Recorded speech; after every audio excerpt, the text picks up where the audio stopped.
Chase Moss here at the Golf Academy at Horseshoe Bay, and today we're going to talk about the importance of weight distribution and ball position on a lot of various shots around the golf course. So let's get right into it. The main point of today's video is to really reiterate how important it is to load our left side when hitting shots that are less than full swings. We can get away with a little bit of sway, not to say that it's what we necessarily want, but we can get away with it if it's a full swing with longer clubs such as driver, 3-wood. You can get away with it, but it's really difficult to make consistent contact, control our distances and flights if we have a lot of lateral movement in less than full shots. So we're going to go through a couple of different shots today and make sure that we have the proper weight distribution and ball position for those shots. First shot we've got here is just a very standard pitch shot. We've got about 20, maybe 20 yards here. I'm going to make sure that I've got that ball about middle of my stance. I've got a 60 degree here, about middle of my stance. I'm going to make sure that I load about 70% of weight on the left side, and then the other important part of this is making sure that when I do load, I'm not then moving my weight off of that lead side. So I've got 70% here. I'm not going 70% to my right side. I'm keeping 70% on my left side through the entirety of the swing, and then even increasing it as I come through the ball. So something like this. I've got 70% here, maintain it, keep it over there, just like that. The next shot is a nice high soft lob shot over treble. So in our case, we've got a bunker in the way. We've got to fly that bunker, have it land nice and soft on that green to a short flag. So the difference between this and our normal pitch shot is I'm going to put that ball more forward in my stance, pretty close to my front foot. I'm going to open the club face. I'm going to turn my body just a little bit left to accommodate that club face being open. And then I'm going to put, if I had 70% of my weight on my front side for the pitch shot, I'm going to put about 80% here because that ball is more forward. If I were to set up 50-50, I'm going to make contact with that ground way back here. So I've got to put a lot of weight on my front side to make sure I get back to the golf ball. And then same thing as the pitch shot. Load up this left side, maintain it, not swaying off of it or even falling back. 80%, and then I'm going to even increase on my way through.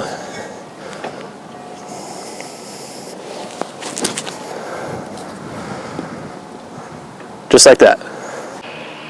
Now we've got the bunker shot. So very similar in setup to kind of the high soft lob shot. We're going to have that ball a little bit forward in our stance. I'm going to open my stance just a little bit because I'm going to open that club face. And I'm going to have about 70 to 80%, closer to 80% of that weight on my front side and maintaining that because I don't want to fall back, hit the sand back here, have it bounce into the ball, or never even get to the ball. So I'm going to go 80%, open that club face with a lot of speed through this one to get it out of the sand.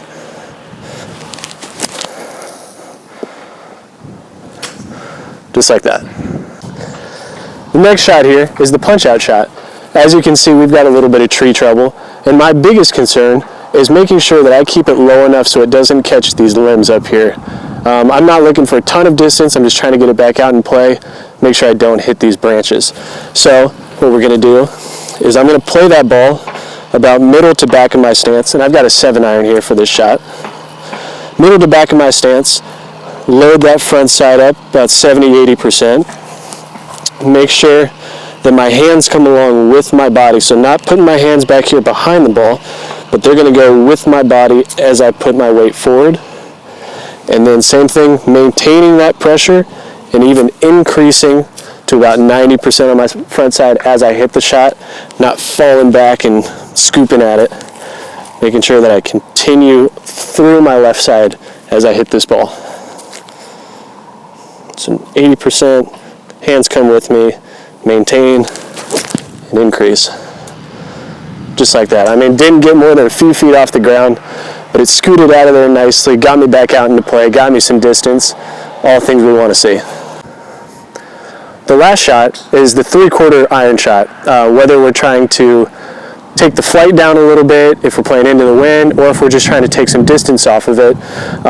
This is how we hit that shot. So I've got a 7-iron here, and depending on whether or not I'm trying to just take some distance off or flight it down, that's what's going to determine our ball position.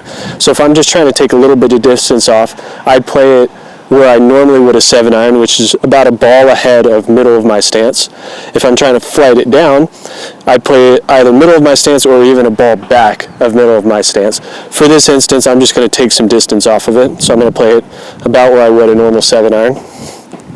But I'm going to make sure again that I load this left side up. I've got about 65, maybe 70% of weight on this side. I'm going to maintain that weight. I'm not going to allow it to shift or shift as I'm coming down into the ball on my back foot. I'm going to maintain it all the way through, even increase it as I finish to about 90% on my front side.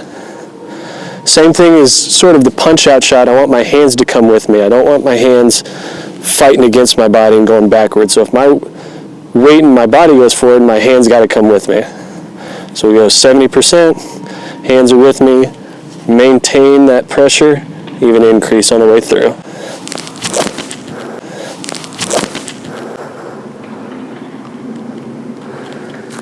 Perfect, just like that.